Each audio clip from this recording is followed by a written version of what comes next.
Hi guys! For today's video, samahan nyo kaming bisitahin ang aming fairy godmother na muntik nang ma-assign sa Thailand. Fast forward, nandito na nga kami sa aming school at may klase pala si Sir kaya naman hihintay muna namin siya sa labas. Na-surprise nga si Sir pagkakita niya sa amin ni Irene kasi hindi niya na-expect na dadalawin namin siya ni Irene ngayon. Meet one of my cousins guys, si Arjun. Sabi niya ilagay ko daw siya sa vlog ko pero nagtago naman. And nakita ko rin tong childhood best friend ko na si Mitch at mukhang nanggigigil ato kakapindot sa keyboard kasi hindi naman gumagana yung iba. Kaya naman high blood to the max yung first son at tama-tamang paglabas ko. Tapos na rin yung klase ni Sir kaya naman nagchika muna kami dito.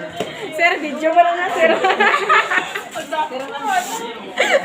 at least, sir, makita ka na, sir, nga nagato kami sa imo, di ba? Fresh from ano yan ha? From Thailand. Hindi talaga kumukupas yung ganda ng aming fairy godmother. So kung may Disney princess kayo, may fairy godmother kami. Dahil siya yung aming mother sa aming school, sa aming whole section noong grade 12 pa kami. At sa aming pamilya, and may tawag kami sa aming pamilya, yun na yung pamilya ni Pacifico. And wag nyo na guys itanong kung saan namin na-derive yung pangalan na yan ng aming pamilya. Sinundo lang namin si Mary Joy at nanghiram lang kami ng pichil tapos bumalik kami sa school. Sir, maulam kami, sir. Kutsara ni mo, sir. Laro pa din. Pwede dito, sir. Sila kayo Gina, sir, ang 20, sir.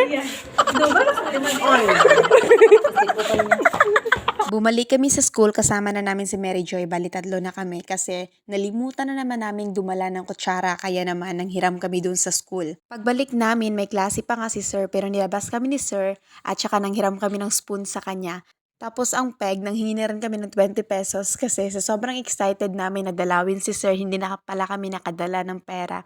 Kaya naman okay lang yan Sir, may trabaho ka naman.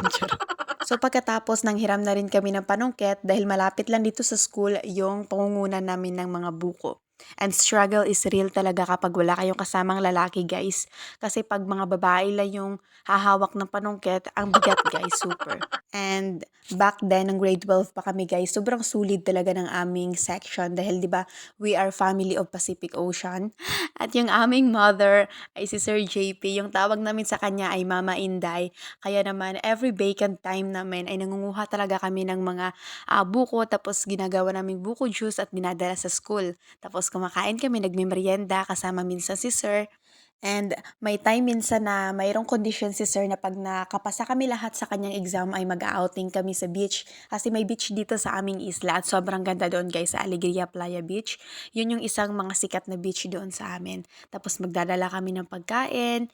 Syempre gastos ni Sir. Tapos kaya naman sobrang lapit talaga ng aming mga damdamin kay Sir kasi he is the best teacher ever. As in, until now, kahit nag-college na kami, kapag umuwi kami sa isla, ay dinadalaw at binibisita talaga namin siya. As in, pati yung ibang mga classmates ko.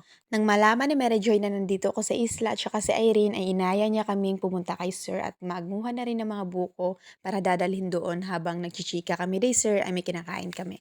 And thank you so much sini sa apat na boys nga nagbulig sa amon sa pagpanguha sa mga butong. And comment lang mo guys if you watch this video. Thank you so much. And dahil sa sobrang excitement ay nalimutan naman naming dumala ng mga plastic cup para sa buko juice.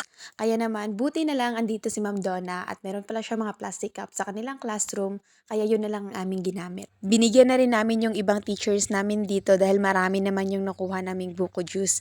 And habang nga kumakain ay nagchichika-chika kami kasi minsan lang naman kami nagkikita. Kaya dapat lulubos-lubusin na natin to. Thank you so much, guys, for watching. That's all for today's video. Bye!